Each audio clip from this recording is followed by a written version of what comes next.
to go, and good morning, Unity of Springfield.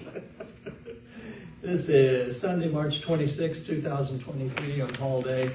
This is the adult World Religions New Thought class, and we are off to another wonderful Sunday morning. It's beautiful outside, and I wish you were here, and I hope you still come here if you are online. And welcome to everybody here. Thank you. And I'm sure we're going to have a few stragglers that are going to be coming in today. Teresa Mescua was going to be doing the class.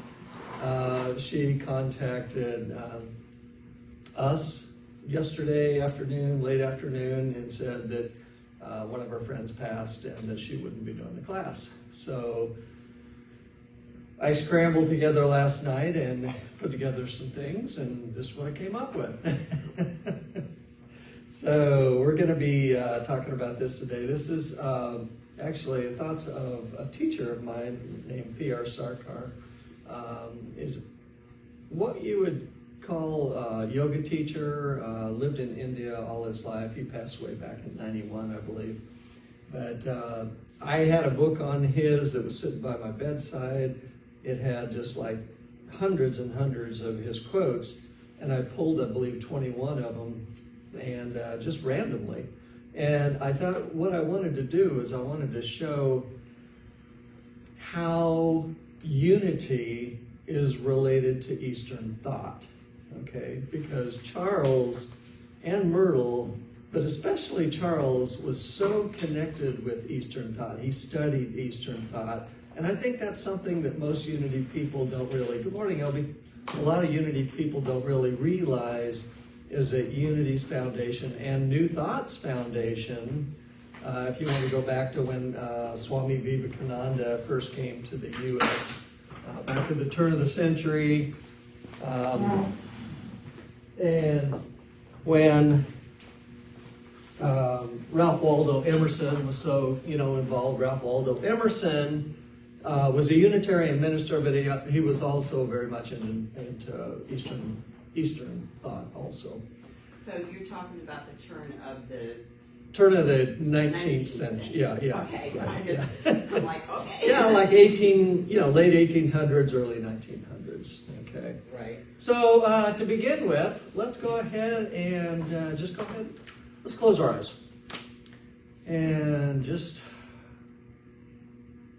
get in that mood where spirit just starts to flow through. And that quietness, that calmness, that loving energy of spirit fills every cell of the body.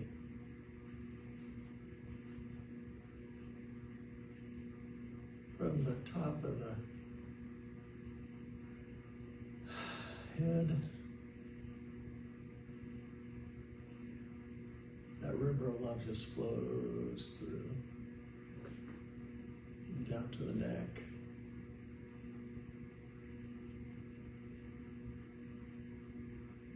That love is just oozing through into the shoulders, into the arms.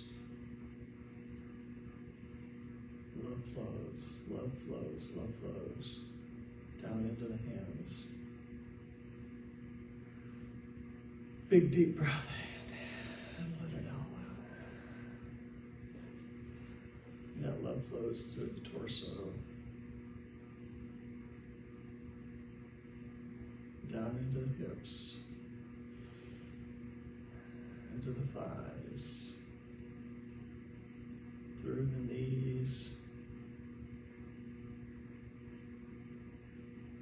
through the calves, down into the feet, and down into that beautiful, wonderful earth that we are so planted into. Love flows. Always, always, always tap into that divine love that we all have. And with that, it is. Namaskar. So, one of the first things I do on Sunday morning is I'm one of those old-fashioned people. I like to go out and get my newspaper delivered to me. I didn't do it for years and years and years, but when I was a kid, we always had the newspaper delivered. You did good. That's great. There's something about it, and I know it's just an emotional thing probably for me, but I it's kind of like we're still able to get that one thing that we can connect with from childhood, kind of. I could say same thing. If I could get my milk delivered, of course I don't drink milk anymore, but if I could get my milk delivered and I drank milk, I would have milk delivered because it was so fun. It was such a great memory of getting up early in the morning and grabbing that milk carton out of the, there were milk bottles back then, we actually had a milk box, and you'd open the box up, and there was that cold milk. You put it in the refrigerator and put it on your cereal or whatever you're going to do with it. But I still get the newspaper. And the leader? Yeah, I do. Uh-huh. Okay. And so one of the first things I do when I get it is go right for the funny pages. I love the funny pages, So I jumped into those, and there were some great ones in there today. But with that, I'm going to start off with kind of a funny of my own. And so there's this couple, or they're a Roman Catholic couple, and they want to get married. And so they're driving on the way to church, and they get into a car accident, and it takes them. And so they're up in heaven, and they meet St. Peter's, and they said, hey, we were on our way to church, we were going to get married, and we didn't know, can we get married up here in heaven?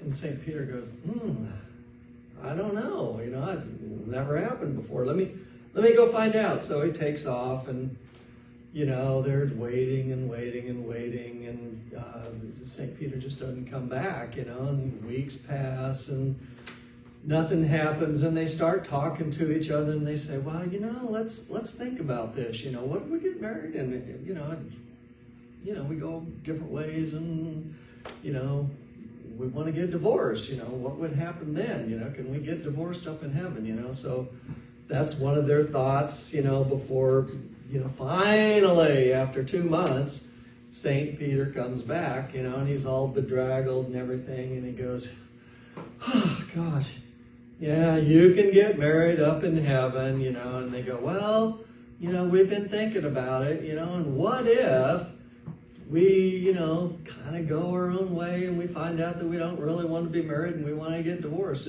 Can we get divorced in heaven? And St. Peter just throws up his arms, and he goes, it took me 2 months to find a priest up here. You expect me to find a lawyer? So anyway, that's for those of you who believe in heaven, I guess. Well, if we create our own reality, is it not possible that those people that are in that sphere of Christianity couldn't create that in the afterlife? I mean, I don't know. I don't think, from reading Anita Marjani's, where she went to the afterlife and came back and talked about it, I don't think that we have that option when we leave this body. But it just occurred to me a month or so ago, because I know my daughter is in that realm, and she thinks that I'm not going to heaven because I've walked out of that realm. Oh, uh-huh. And so, and she is so guarded about it that when I am there, because she knows I'm an avatar, she knows I go to Unity, when I'm there, she does not leave the room and leave me in the room with her children, because I might say something to them that would lead them to hell. I see. And so, it makes you so aware of there being different worlds that I was thinking about that, and I'm going, okay, they believe in that so strong. Could they create that in the afterlife? That's a good question. Beth, when someone does want to talk, can you handle the microphone? I appreciate it. I don't think I really said that, or maybe I did, but anyway. so that everybody online can hear it too. And, the thing is, and one thing that Sue will even say this too, is what happens if you ever go to a celebration of life that Sue does, and she will say, what happens after life? And the truth is, we don't know. No, it's not true. Well, Are no. you guys know? No, you might know what you believe, and I might know what I believe. Steve might know what he believes. We all have different beliefs, but the truth is, and it's just like God, or it's just like love, trying to find it. Is there truth? Trying to find it. Trying to find love. Trying to find God. And you're going to have a different definition than what I have. And the thing is, we're all going to be able to say, I know, I know, I know. And the truth is, until we get there, until we are in that space, until we are in that reality, you may believe as firmly as you want to believe. I may believe 180 degrees different. The question is there truth? Okay? That I think you have to define truth. But truth is true for everyone. If it's God truth, Correct. it is true for everyone because it's truth. And I understand, because the Avatar course has a place where you write down what you believe is true, and then you ask yourself why you should convince other people that it's true. And reading Quimby in the last week has made me really question, because he went into the silence. He was the first. He was before Mary Baker Eddy and Merle Fillmore. When he found truth, he wouldn't compromise. And he healed thousands of people. Mm-hmm. That truth speaks for itself, that there is a truth that is God. Yeah. Anyway, sorry, I didn't mean to distract your class. It's just that I had that revelation this week, and it was so astounding to me. I just had to share Well, thanks, Olivia. that was something that happened this week. Great. Thank you. Okay, so for Rachel and Greg, who just came in. Oh, okay, Steve wants to make a comment on LB's comment. I read about people who've had near-death experiences, and from the few that I read about, their first experience when they leave this earth plane is exactly what they imagine heaven or whatever will be. Yeah. If they think they're going to a bad place, it'll be what they've imagined. Yeah. Now that doesn't last. Right. But it's whatever our concept is what we experience, at least initially when we go. Yeah, I'm fascinated by NDE's near-death experiences also, and that's another topic. Yeah. And wow, we got off into that realm. But just for your information, Greg and Rachel and LB, I don't know if you were here when I mentioned it, but Teresa was going to be giving the talk. One of her very close friends passed away yesterday. She contacted us late afternoon, and so I threw together this talk. This talk is based on my teachings from earlier in my life on yoga philosophy, and what I'm doing is I went through a book that I had on my bedstand, hundreds of quotes from my teacher, and I'm relating. I just pulled these out randomly. And I'm relating how unity is similar to Eastern thought. Okay. So you're calling this person your teacher? This person was my teacher, yes. So you took a yoga class No, under? I spent decades following. It was a yoga guru in India, yes. Okay, so he was at that level of a guru. I call him a guru is a teacher. Well, okay, but was he considered a master? A lot of people call him that, yeah. Okay. Just because you can go take a yoga class at the Y, Yeah, well, but that's not. Yeah. that doesn't include the spiritual aspect of it. Okay, we're gonna get going here. I just want. Okay, I want you to look through the quotes here I have. I pulled up 21.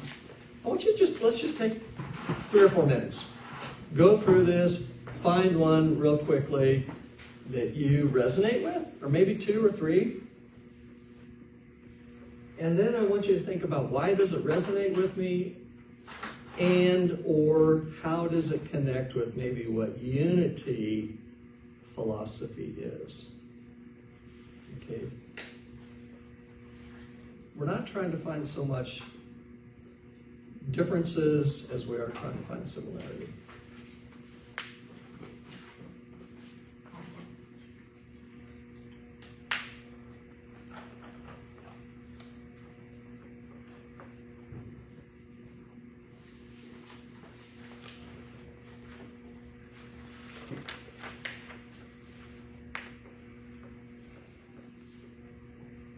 I'm going to go look for a pen real quick. I'll be right back.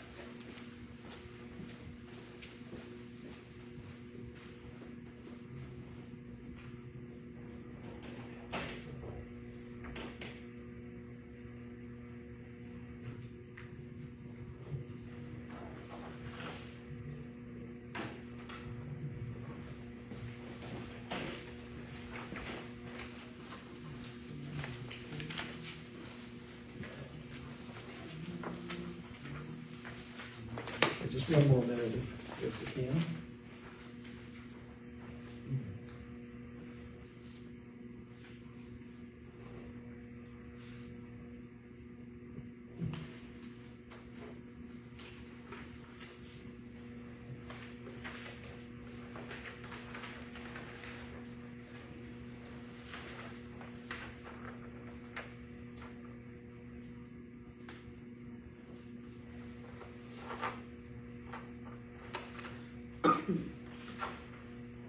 This is from a book that you just Yeah, it came from a book, but it came from quotes from many different years. And this person that I'm referring to has put out several dozen different books. They mostly came from his lectures and talks.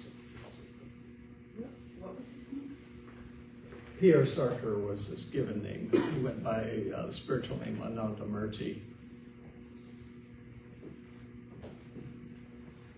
Okay, Beth, I'm holding you responsible when people talk now, okay? Thank you. Let's go ahead and get started. Which one or ones did you center on that you related to? And I'll let anybody go ahead and start. We can jump around. There's no order here whatsoever. Stella, let's start with you. Tell me what number you're at. 4. Number 4. Okay, so let's go to number 4. Go ahead and read it. The concept of God and Satan is defective. We accept the existence of Satan if we accept Satan. It means that there are 2 gods, one God positive and one God negative, i.e. Satan. And that challenges the authority of the supreme consciousness. That cannot be. So there is no Satan. Wherever there is the rule of the supreme consciousness, nowhere is the rule of Satan. Satan is the Centrifugal force that drives an aspirate, a human being, away from the supreme nucleus. Okay, thank you, Stella. Well, I think Go that's ahead and tell unity. What's that? I think that's a big belief in unity. There's Yeah, one it is. power. There's one power. And so I resonated with that. Right, and if you talk to most people in unity, most people are going to say, no, there is no such thing as hell. We don't have that concept. God, there's only one God, and that God cannot have an opposite. There cannot be 2 gods. LB. I like his work. Okay. I liked his words in that. Mm-hmm. A lot of times we have a hard time explaining to people that believe in Satan that he doesn't exist. Right. And this is a set of words that you could use to explain that to someone maybe. And so I I like that. Yeah. That's cool. Yeah, thank you.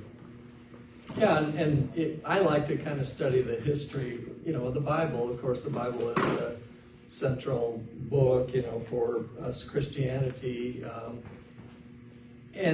From my understanding, the whole concept of Satan actually goes back to actually another religion that the Jews got when they were kicked out of Israel. But great. Thank you for that. Okay, let's go on. Who else had? Go ahead, Elby. I never got past the first one. Okay, well, let's go to number 1. Okay. Thank you. Human beings will have to go on moving as long as they have the feeling that they and the entity which has created them, the supreme consciousness at the nucleus, are two different entities. Can you feel that? That's good. Mm-hmm. When they realize suddenly, on reaching close to the peg, that they and the entity which created them are not different, the difference between the two will disappear, and both will become one. They will merge in the nectar of cosmic consciousness. This is exactly what Phineas Quimbley was teaching. Yeah. It was exactly. He stopped reading books and stopped listening to other ideas because he was so connected with who he was. And all he wanted to do was be of service to people. And he would describe, in the Quimby manuscript, it describes that he would sit in the silence next to a person. And this was after 25 years of experimenting on what worked. He would sit and he would feel into that person. Mm-hmm. And then he would bring it back so he could explain to that person what was going on with them in their consciousness, what the error of thinking was in their mind that was allowing them to create that condition. Mm-hmm. And then he would go into oneness himself, and he would transfer that to them. And people that hadn't walked for 4 years walked a mile the next day because he had that strong a consciousness. Yeah. And his whole life was giving people the kingdom, the Christ that he had found. Yeah. And this is exactly what he was doing. And I was talking to Tom Taylor 2 nights ago, and he said what he did was in the quantum leap, he went into the zero field, and in that zero field, he made a quantum leap into love and joy and peace and patience and harmony, and he imparted that to other people. And that was the whole spirit of Unity Village, was those people were so joyful that they had a swimming pool and they were doing all kinds of fun things, and they had a community because they were in that Christ spirit. And I just got such a vision of that, and this was I'm glad exactly. you really related to that and got excited about that. Thank you for doing it. And for those who don't know, Phineas Quimby was one of the founders of the New Thought movement, at least on one branch of it anyway. So, Steve? Yeah, I just go to one that is of interest to me, and I've always been interested in yoga, and I have really only understood a little bit about the physical aspect, not the spiritual aspect, and that's what I've been drawn to, and I've recently been trying to learn more about it. This is great. This is exactly what I'm really interested in. So I go to number 8. Okay. The second paragraph. Let me go to 8, and let's all turn to number 8. Go ahead, Steve. What is yoga? It is to become one with that supreme entity. When you become one with the supreme, you're getting everything. You're losing nothing. You're losing only your little name, the name of your little I, and nothing else. And in return, you're getting the supreme I. This is yoga in spiritual sphere. Some people think that yoga means a particular exercise. No, no, no. Yoga does not mean exercise. Yoga means unification. And I really like that.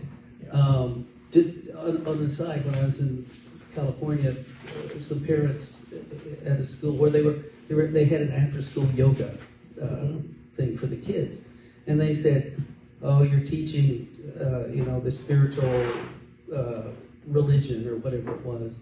And of course, the parents said, "No, it's just exercise." Yeah. And I thought, this is a hard line to draw there. So. Yeah. There are different aspects of yoga, and one of those branches of yoga is actually what are called asanas, and that's what we know of in the United States as yoga. Okay, so that's just one small part. And asanas are there for balancing the hormones in the body, the glands in the body, and of course for what we know of as stretching and limbering and all like that. But that's just one small part of the whole thing. If you take the word yoga and in correct pronunciation, Y, when it begins a word, actually is pronounced as a J, so it's actually called yoga. Okay, but what was I going to say? Okay, so the true meaning of yoga is to unite. Okay, and it's to unite what? The individual I with the big I. Okay, so and the beginning part of 8, which you didn't, I'm assuming it's on your sheet. For each and every human being, there are 2 I's. The name of a person, say, is Joseph. Then the name of his little I is Joseph. And the name of his big I is the supreme entity. The name of the little I is Mr. Joseph, but the name of his big I is the supreme consciousness. We're using supreme consciousness the same way as I'd say God. Okay.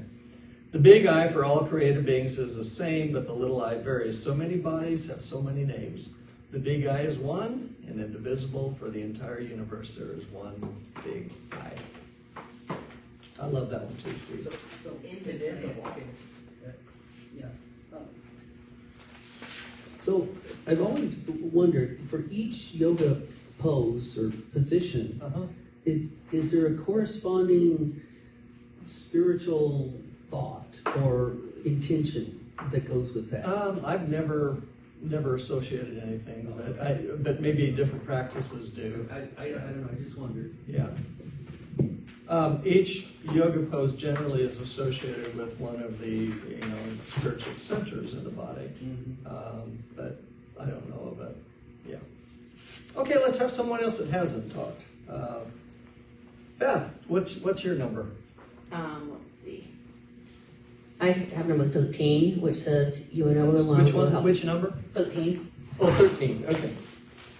You are never alone or helpless. The voice that guides the stars guides you too. Just I love that. When I first got into yoga and was going through this, what was called Ananda Marga Yoga, which is what P.R. Sarkar and Nanda Murtaji taught, that was my first quote that I latched onto. That was my favorite quote. I love that. You're never alone or helpless. The force that guides the stars guides you too. Do you have anything you want to elaborate on that, or how does it resonate with you? just that, basically, just that, remember alone and helpless, that Yeah. there's always something to, I guess, keep me going. Isn't it kind of a neat feeling to? I've always felt like there was. I don't know, maybe I just came into this world this way, but I've always felt like there was something that was there, something higher power Yeah. that was helping me even when I felt the distress. I could get pulled up out of that muck and go to a higher place. Yeah. Definitely. Yeah. Anybody else have anything to say on 13? Okay, let's take it away. Greg.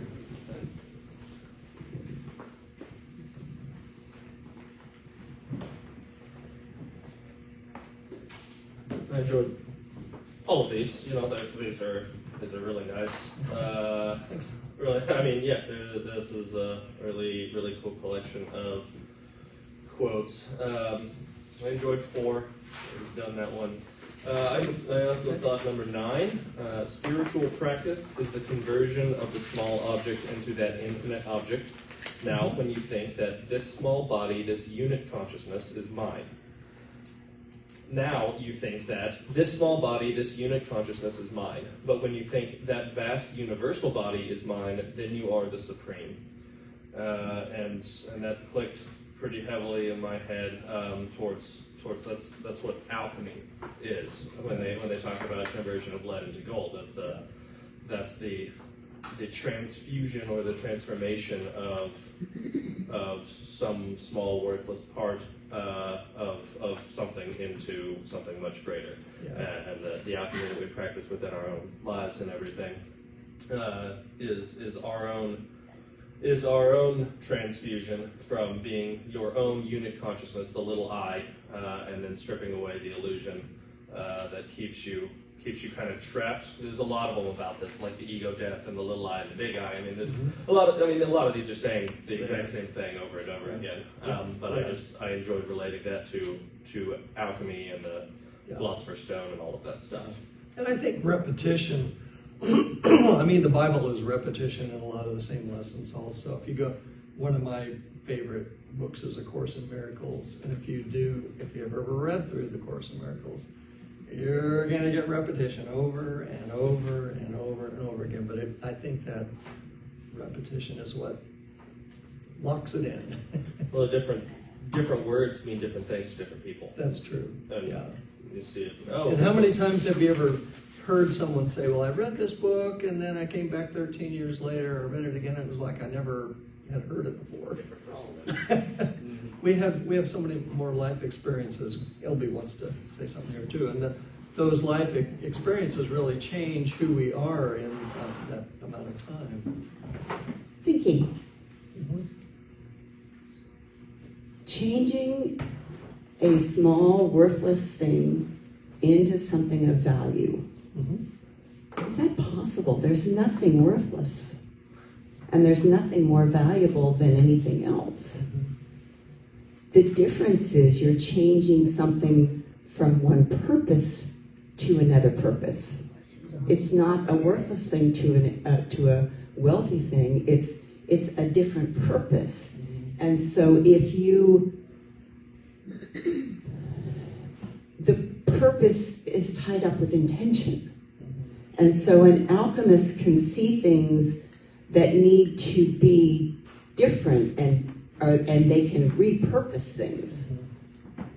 Our scientists are trying to figure that out right now with the fuel. You know, we need to repurpose things because we're going to run out of the kind of fuel that we're used to having. And so we need to have a different mindset that's going to accept that readily to repurpose things. So an alchemist is just someone who understands purpose and who can control the outcome for the benefit of all that is. Greg, do you want to respond to that, or are you good? Yeah. Good. All right, well, let's go on. Let's take another one. Anybody else have another number that they resonated with or had thought about?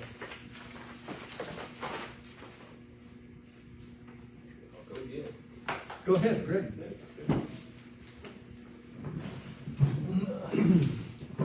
I also enjoyed number 14.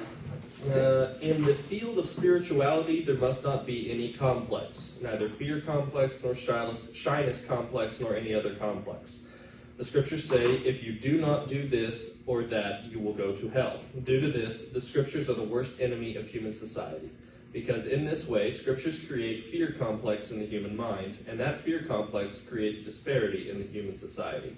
Woo! That's pretty powerful. It is. Now, you got to remember, this person is a yoga teacher, Hindu teacher, if you want to say it, in India, okay?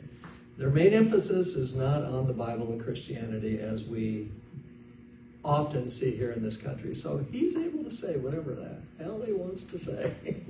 And he's looking at Scripture, and he's going, okay, and I love Bible history, I do. And so if you go, how did the concept of hell come about? It's very interesting how that did come about and how it even got in the Bible. But go ahead, Greg. I'm sorry. No, that was good. I was going to expand a little bit and say that, like Christianity and the Bible and everything has been one of the worst enemies of all human society for as long as it's been, since I guess the Roman Catholic Church co-opted all of the religion itself. But I less about the scriptures being the enemy thing, and more about there must not be any complex. One of the tenets of creating your own reality is that whatever you think becomes real. And so in the field of spirituality, in the spirit realm, in the ether, or in the unity consciousness, your complex, you bring it with you. Much like Luke Skywalker in the cave. You bring only what you take with you in there, and if it's your fear, if it's your shyness, that will instantly be made manifest in the spirit realm, or whatever you want to call it, in the field of spirituality. Right. One of the phrases Rachel and I use a lot when we're talking about taking a leap or doing something new is there can be no doubt. And that's resonated pretty well with us, because your fears will devour you if you do not control them and have an understanding with them and love them, even, because you must move only from and with a vibration of love. Otherwise you get dragged down, contained, controlled, whatever terminology you want to use in that field. In Christian, in biblical terminology, let me just say, in what Jesus taught, how do we get rid of those complexes? What's the key word there? Anybody? Forgiveness. Exactly, forgiveness. And, of course, a lot of people think forgiveness is forgiving someone else for them doing something to you. But in actuality, forgiveness is actually a concept for ourselves, for us to let go of those complexes, to let go of the things that keep us from really attaining that greater I.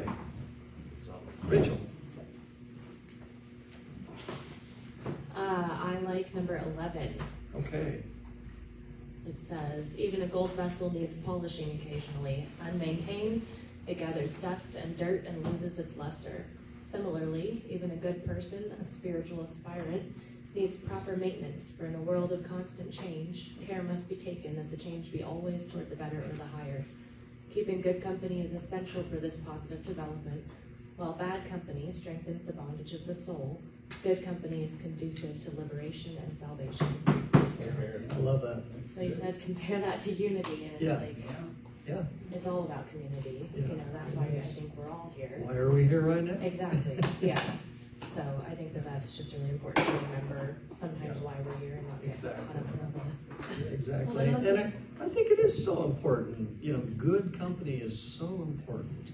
And you can see, those who have had kids grow up and become adults have seen the whole process of them going through maybe not keeping the best company, maybe having great company, and where it can lead you.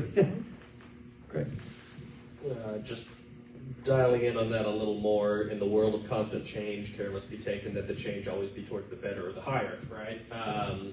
Because there's no stagnation. You can't just tread water in your existence, because that is the same as dropping, right? You have to always be expending the energy that whatever energy you have towards a higher plane of consciousness, towards the greater and the higher, the better or the higher, because it's like you get busy living or you get busy dying. It's not like you can just hit a plane and coast. Yeah, and that's really good. There's always movement. It's always movement. You're going one way, you're going the other. You cannot stay the same. Go ahead, Steve. Now, can we buy more microphones like that? We do have another microphone. It's not hooked up. Well, I know. It was idle curiosity, because it'd be cool to have. It'd be good to have more than one. I've been looking at 16. Okay, 16, everybody. That which makes the mind soft and strong and strenuous, so it may keep itself in a balanced state, even in the condition of pain. That which perpetually creates a pleasant feeling within is called love. Now, the next part is hoping for some clarification. Devotion is identical with love. The moment devotion is aroused, the love of God comes. Now, devotion in that sense, what does that mean? Okay, when Jesus was asked, what is the most important commandment, what did he say? Love of God and love each The other. love of God and to love your neighbor or love each other, right? That's what devotion is. Okay. Devotion is the love of God. And so, what number are you on again? Okay, 16. Okay. So, in that sense, that's how I'm tying this to unity. I'm tying it to Charles, and I'm tying it to what Jesus said. Okay, devotion, the love of God is true love. Okay, Albie wanted to talk. I have a question. Is it possible to live in devotion? I believe absolutely. I believe that's the goal. The goal Make it like is to devotion. be in the state of love. And of course, when I said earlier, you can't define love, right? You can't define God. You can't define love.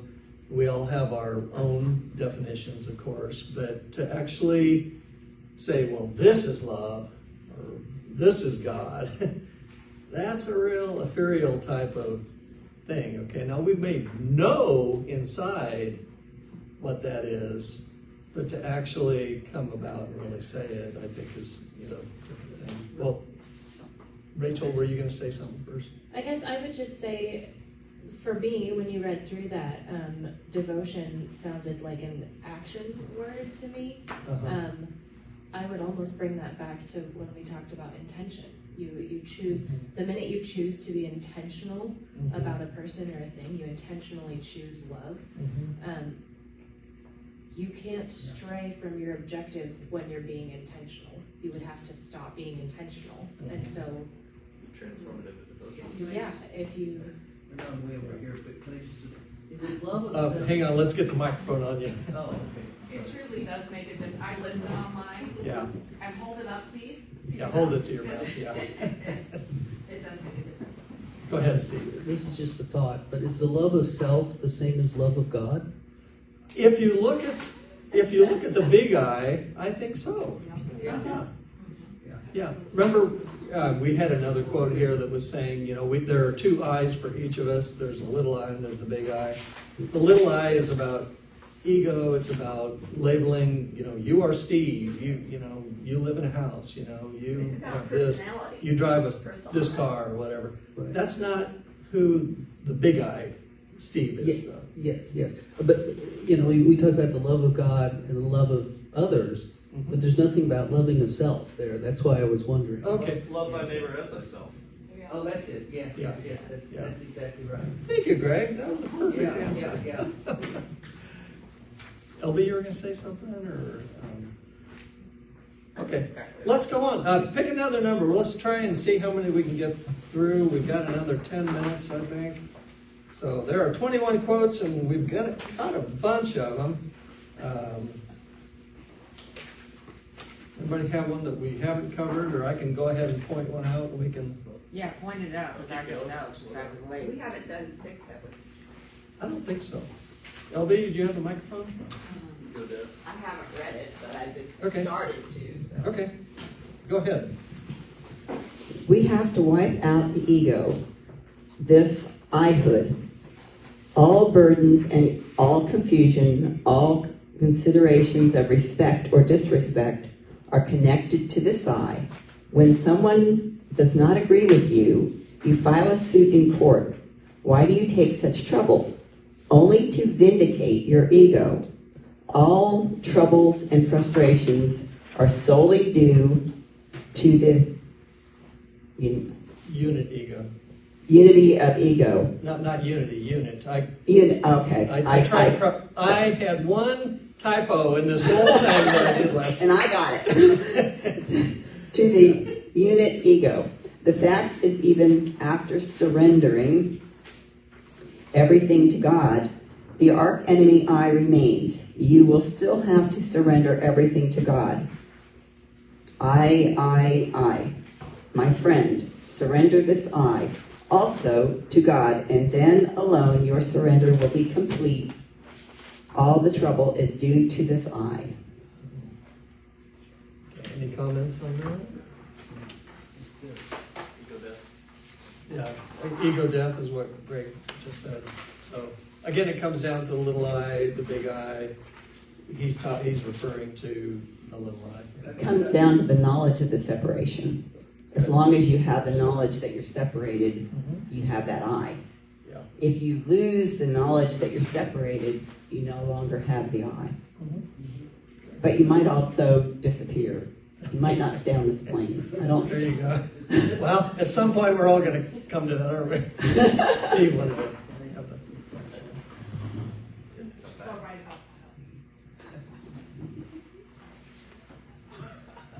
Number 19. Okay. Number 19. We're just jumping around on all these, which is good because there was no real order to it. It is action that makes the person great. Be great by your sadhana. Sadhana. Okay. The spiritual practice, by your service, and by your sacrifice. Now, I'm interested in the word sacrifice. Because if I'm being of service, I don't think of it as sacrifice. Now maybe they're speaking of something totally different. I look at what does sacrifice mean?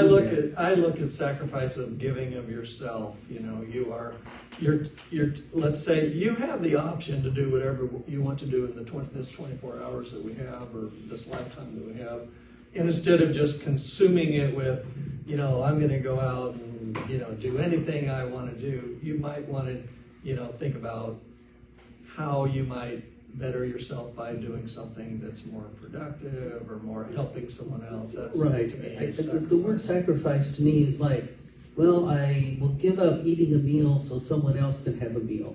So you're depriving yourself of something, and that doesn't resonate well with me. Yeah, I understand, and I know that people can have a negative concept of the word sacrifice just because it's been taught to us, I think. And so I'm going to give the microphone to Sue first. She had her hand up first. So I looked it up. So here's a maybe. The act of giving up something valued for the sake of something else regarded as more important or worthy. Because I have a problem with the word sacrifice too. It's that, ugh. But sometimes I'm going to give up something I value because I think something else is more important. I think it's just changing our idea of what sacrifice is. Yeah. I don't use the word personally. But I think that's a good definition. And again, in this culture, sacrifice is looked at as a bad thing. Yes. I don't see it that way. But again, a lot of people don't use that word because of the negative connotation. So if you look, let's say for instance, I really had something I wanted to do next weekend, okay? But maybe the church was doing something that I felt like, I just feel like it's important for me to do. Crisis cold weather shelter. Crisis cold weather shelter. I give up my sleep every morning of the crisis cold weather shelter to come in here and do something that I feel is going to be of greater service. But that would make you feel good, not bad. Right. Sacrifice is often associated with, You know what? Sometimes it doesn't make me feel good. And I do it anyway, because I know that there are 30 people, 40 people, that are going to have a good night's sleep in a safe environment because I took the time to not sleep. Okay, that's, I'm going to call that sacrifice. That's not. Yeah. Okay, LB. I think sacrifice can mean many different things because it's an alive word. Mm-hmm. And when a word comes to life, it can take different aspects, just like, and so it's how we hold it. And if we hold it as kind of a sacred thing, Mm-hmm. where what we choose is sacred because that's what we choose because we're living in love. Uh-huh. And so sacrifice is a sacred word that is alive, and it can mean various things, but it's something that gives us life. Yeah. Mm-hmm. Thank you, Obi. That was great. I wanted to Oh, Rachel, you were going to say something first? Just a thought that I had was maybe chase the word sacrifice with the word offering, like a sacrificial offering. In other cultures, it used to be done as a form of gratitude. Yeah. Your first 10%, your best 10%, you put forward in gratitude, and that would really be a sacrifice of your family. Yeah. But you're doing it in faith and in gratitude that you reap what you sow. I think to me, I see it, and just exactly what you're saying there. I think it's a cultural, that word really resonates with a cultural difference here. What I really wanted to, I wasn't even thinking about the word sacrifice when I put this down on paper. I was thinking about the first sentence. It is action that makes the person great. Okay, one of the first, one of the tenets of unity is action. It's we can have all the belief we want, but if we don't put it to action, what have we done? We're talking about that today. Service. Yay! Okay. No spoilers. Service. Okay, we've got about 2 or 3 minutes. Let's take another 1 or 2. Anything that you caught here? Greg. Number 2. Okay. There is one moon, but its reflections, falling in countless puddles of water, appear as countless moons. No new moon is born. The same moon is being reflected in many receptacles. Similarly, the one and the same supreme consciousness is being manifested as limitless individual entities, in countless mental receptacles in countless minds. Really enjoy. So actually connected me to the number 14 too, the shyness complex, or the scriptures are the worst enemy of humankind, because everyone gets to point at their own moon, right? And when they try to codify it, and when they try to say this is the moon, that's when the guy with the other reflection of the moon says, no, this moon is the right one. That's a good point. And so we see, kind of a perennial philosophy where all the religions, all the spiritual practices and stuff are built on one unifying underlying reality. And it's everyone pointing at reflections of the moon, while there is only one. Great. Thank you, Greg. Thank you. What hasn't been read? Sue. I'm sorry. I'm going to go to the next one. Yep. Number 20, I don't think you did this, I was listening on my way. Rest assured that if you apply your power to good works and there is need for more, the Lord will give you what you need. All powers come from God, whether physical, mental, or spiritual. And I really relate that to our crisis cold weather shelter and how we stepped out in pure faith to do that last year, and how the next thing and the next thing and the next thing, the people that have shown up, our Planet Unity event, the things that we are really moving into our expansive things. We're just supported in ways known and unknown, seen and unseen. And that's how it works. Thank you so much. And Sue and I went to an interfaith lunch this week. And the mayor was there, the police chief was there, there were some dignitaries there, and a handful of people representing different faiths in the community. And it was held at Second Baptist Church. Well, if you ever have driven by Second Baptist Church, don't even have to walk into it, it's palatial. So we walk in the doors and it's like, oh my gosh, here we are, a community of a few, and look at what we do. Yeah. We walked into the Second Baptist Church, opened the doors, and it's like, wow, what we could do with this space. What we could do. And they're a congregation of hundreds, if not thousands. And I'm not saying that they don't do anything. I'm just trying to relate to, we are a few, and yet our works are of so much. So, and I love that. I love that. So, I guess I'm going to end that. One thing I did want to say. This is, for me, it's momentous. It's the last Sunday of my 5 years that I have facilitated the adult class. It's my last year. Thank you for your service. Thank you very much. So after no accident that you taught class today. Well, I was saying that to Sue. It's like, this is so weird because I wasn't planning on this, but and circumstances happened. But it was like, yeah, okay, oh great, I'm gonna go out. Sitting up here. And it's not like I won't be, coming back again. James is going to be doing the facilitating of the group. I'm certainly hoping Greg will be part of, our teaching. He's on there for a few weeks. Good, okay. Yes. Oh, and Rachel too. Okay, good. And I'm sure, as I told James, whenever you have, a need, let me know, and I'll be glad to come in and talk too. So, but it is the last time I'm going to be facilitating. So with that, let me go ahead and read the announcements. As you can see, if you pulled into the parking lot, the pod is here to receive your donations for the indoor yard sale held in conjunction with Planet Unity. No clothing or large furniture for this sale. The New Thought World Religion class on April 2nd will be Mary Hilsebeck Huber talking trash. Woo, that's great. Tips on reducing and repurposing waste. James Masters, Let There Be Light. Spirit Group kicks off Sunday, April 2nd at 6:30 p.m. Sign up in the foyer. The last day to order Planet Unity shirts is March 31st, which is coming up here pretty quick. There are order forms in the foyer, which you can return to Lisa or the church office. Okay, next Saturday, I believe it is, April 1st, we have a building and grounds cleanup.